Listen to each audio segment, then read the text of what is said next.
All right, ladies and gentlemen, welcome back to another exciting edition of Two Men in Black and White, an honest conversation. I'm here this evening by myself because of an unfortunate passing in my co-host Brock's family. He's going to take all the time he needs, but in the meantime, I'll be filling you in on the latest happenings on the decay of our democracy through the Black and white community lenses. All right. My name is Mark Hayes, as I mentioned, and let's get right into it. The place where I live, the place that I believe will ultimately spell the demise for the entire Trump regime. That's everybody, from the orange Cheeto Mussolini himself on down to Pammy Joe Bondi, on down into Congress and everybody else implicated. There has got to be some sort of consequence for trafficking children. Remember, don't look at the victims at their age now. They're women. They're grown. Some of them are in their 40s. Look at them as the children that they were when they were being trafficked. And that's what's the most important part about this. How do we allow this? I've been saying for months now, the Black community is just, put off by the fact that rich and powerful white men can just traffic young ladies unabashedly, young girls, unabashedly. But some of these girls were in their late teens as well. But they preyed on those young girls that were from broken families because they knew nobody would look for them. They assumed nobody would care. The Epstein files are just as disgusting as you might imagine. He is one vile human being, and he got what was coming to him. There is karma. Karma came for him early. Karma came too soon because he wasn't able to tell his story and be able to tell us how he got away with it for so many years and tell us about the sweetheart deal that Pammy Joe and Alex Acosta cut for him down in Palm Beach when he was able to sneak away during the day from the jail and sleep at the jailhouse at night. Who was letting him in and out? I know a little something about incarceration, right? Who's got the keys? Who's giving him the keys? He basically had the keys to the joint and was coming and going as he pleased, just ducked down in the car seat. It's just ridiculous. And Black people are like, no, we're not here for it, right? There have been no consequences. One person has been imprisoned, and that's a woman. As vile as Jeffrey and all the other pigs involved with this mess, I thought America was different. I just thought there were certain things you couldn't get away with, regardless of the color of your skin or your perceived power dynamic or the fact that you were rich. Remember how much shit OJ got? OJ was acquitted and shunned universally by America because he's one of the first African Americans to ever have the resources to fight against the prosecution team, albeit a state prosecution. He would have had a lot more difficulty had it been a federal prosecution. But he was able to get the kind of lawyers that can out-lawyer the state prosecutors, and that's exactly what happened. That's why Darden's life has never been the same. Marsha Clark doesn't even practice law anymore. She's doing TV shows or something or other, writing books, writing novels. That's how devastated they were about not being able to put the Black man in jail. Now, karma caught up with him, too. But let's take a look at Diddy's situation. Diddy is being universally reviled as well. How come Diddy's getting more shit than Epstein? How come we don't have a 4-part series on Epstein and his disgusting crimes? Man, you've got millions and millions of pages of documents that you could do a documentary with. Where is it? How come Brett Ratner's not directing that cinematic masterpiece instead of wasted his time on a hollow shell of a human being called Melania and doing a film about her? What are you even going to talk about for an hour and a half? Melania, what has she done? I mean, at what point, who says they don't give a fuck about Christmas? Melania, who gives a fuck? Thanks, Melania. That's what Christmas means to you, huh? You're a mother. You actually had a child. And that's her take on it, but I guess Donnie didn't give a damn. He probably wasn't sleeping with her anymore anyway. The day the kid was born, he was out, with a porn star, getting his swerve on. So I guess family values don't exactly ring true in the damn Trump household. But, in other parts of the world, there have been consequences. Let's talk about that for a moment, because in the UK, the folks that are being linked to Jeffrey Epstein and his vile, disgusting trafficking of children are paying the price. Although they're not paying with their freedom, there are some repercussions and consequences. Take Prince Andrew. Prince Andrew.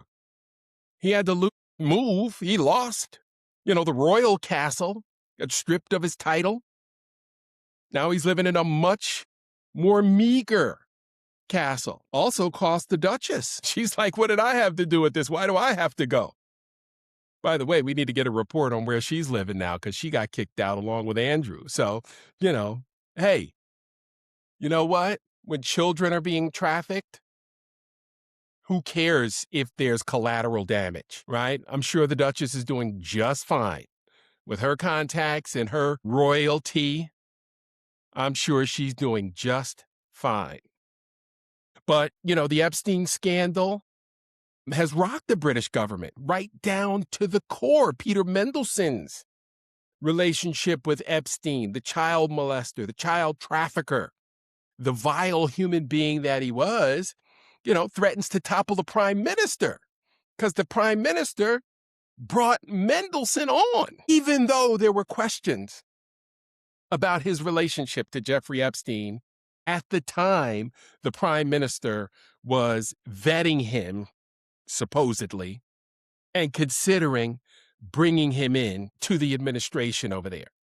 So, the scandal is far-reaching, right? Wall Street, Hollywood, hip-hop, professional baseball. I mean, is there anybody who can't control themselves when it comes to sexual activity? And what is this infatuation with children? I mean, are you as disgusted about it as I am? Because I know, it physically makes me ill to know that these men were punishing and brutalizing these. I mean, this wasn't just kinky. They were doing some vile shit to these children. And I don't think enough attention is being paid to it. We should have whole Dateline episodes on just the first million documents that came out on Friday. There are still millions more to come. Where's 2020? Where's First 48? Why aren't they investigating? No one died? Oh, I'm sorry. Yes, they did. We've heard Sasha Riley's account of what he witnessed on the island. It's unmistakable, that people could lie. See Howard Lutnick. Howard Lutnick said, oh, and he was so convincing. At that moment, when we saw the massage table in the middle of the floor at Jeffrey Epstein's house, and he came in my face and he said, oh, I get the right kind of massage every day. My wife and I said, we'll never be in his home again. That was a lie. There's Epstein emails in there from Lutnick's wife to Epstein talking about, hey, we wanted to stop through the island. We're on a boat, on a yacht with 5 children, friends of our daughters, 15 years old. People knew what was going on. Everybody knew. Everybody in the loop knew. Everybody that had access knew. All these 1%ers, 0.5%ers, some of the richest people in the world knew what was going on the island. So, Prince Andrew, the brother of King Charles, lest we forget, the brother of King Charles is the best known Brit to be caught up in Epstein's web. But yeah, Mandelson, another guy with Prince in his title, though the Prince of Darkness is his nickname, which he easily earned based on what we saw in the Epstein files. And, he's got the reputation anyway of being, a master of political dark arts, as they say. He keeps reinventing himself over there in Europe. You can read more about it. The Guardian and the tabloids over there in London have covered him ad nauseum. You just type his name in and all kinds of articles come up on him, including the fact that they've launched a criminal investigation into allegations that Mandelson shared sensitive information with Epstein while serving as the government minister for business back in 2009. So it's in the emails. It's in the emails, and his unilateral wet dream is now going to end him up in prison. So, he's 72 years old. So he was in his 60s, 50s back when this happened. And, he's accused of leaking government emails and market-sensitive information in the aftermath of the financial crash. How much more of a scumbag can you be? How much more of a scumbag can you be? But at least there's consequences over there. At least people are squirming. Really, we got Bill and Hillary coming to Capitol Hill? First of all, you keep fooling around with Bill and Hillary, they're going to tear you a new one because Bill and Hillary know what they're doing. You think Bill and Hillary are going to show up unprepared? Bill and Hillary are going to walk on Capitol Hill and let y'all have it. You Republican morons who can't put a sentence together, you think you're going to fool around with a couple of Rhodes Scholars?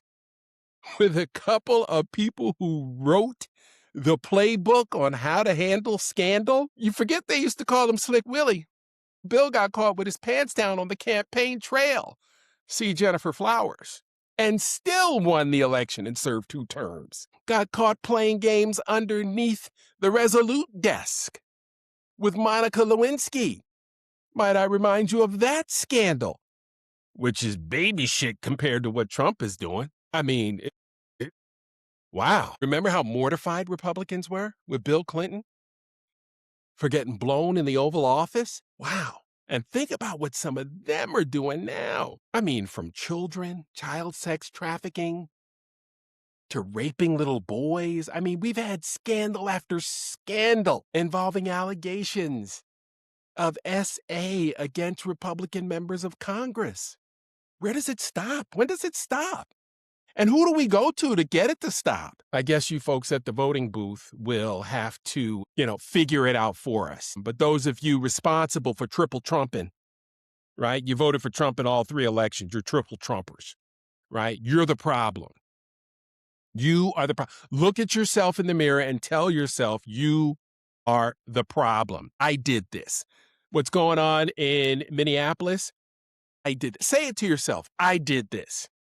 I have the blood of Renee Good and Alex Preddy on my hands because I'm an asshole and I triple trumped. You need to say that to yourself over and over again and then get your ass out there and protest against the brutality that is being conducted by ICE. All right. We do have one little bit of responsibility being taken by Paul Weiss, who resigned from a prominent law firm after the release of the Epstein files, one of the most prestigious law firms in the U.S. after there were exchanges found in the Epstein files with his name on it. It's, a high-profile departure, right? Somebody's being booted out on their ass. I'm sure he didn't resign on his own, needs the money. It's just ridiculous. It's just ridiculous. And again, remember, folks, we haven't gotten all the documents. Midas Touch is reporting that there could be anywhere from 3,000 more files containing anywhere from 25 million to 30 million pages of information in those 3,000 files. And we got a few million last week. And remember, they were supposed to be redacting the victim's name, so they're traumatizing them again. And this thing is rife with nude pictures, just all kinds of undigestible stuff. Now, folks, let me tell you this. I worked for damn near 30 years in television news. The worst thing I had ever seen was up in Macomb County. A detective was so disgusted by the child porn that he had seen, and he shared it with us. And I don't know what led him to go get these pictures and bring them back to us, as if we needed more motivation. I mean, myself and my videographer were already grossed out by what he had told us. I physically became ill when I saw the pictures. That's how disgusting it was. I hope you've never seen child porn. But if you have, you know exactly what I'm talking about. And that's why all these people should be put under the prison. So yeah. So their files, this incompetent DOJ who cares nothing about anything but themselves, enriching themselves, carrying out a demented old man's agenda is insane. There is a photo of a girl in there, of an underage girl who was hired to give sexualized massages to Epstein, and she appeared in the chart of the alleged victims. Like, what are we doing? What are we doing? They're trying to ruin their lives again? You don't think they've been through enough trauma? These people have absolutely no regard for the law, We saw that in Trump 1.0, though, didn't we? Yes, we did. Yes, we did. And now we're seeing it again. And this time it has already cost us our democracy. All right, hit the like and subscribe button. We're trying to get to 1,000 subscribers, and we need your help. All right, folks, more updates to come. Thanks for joining me. I'll see you soon.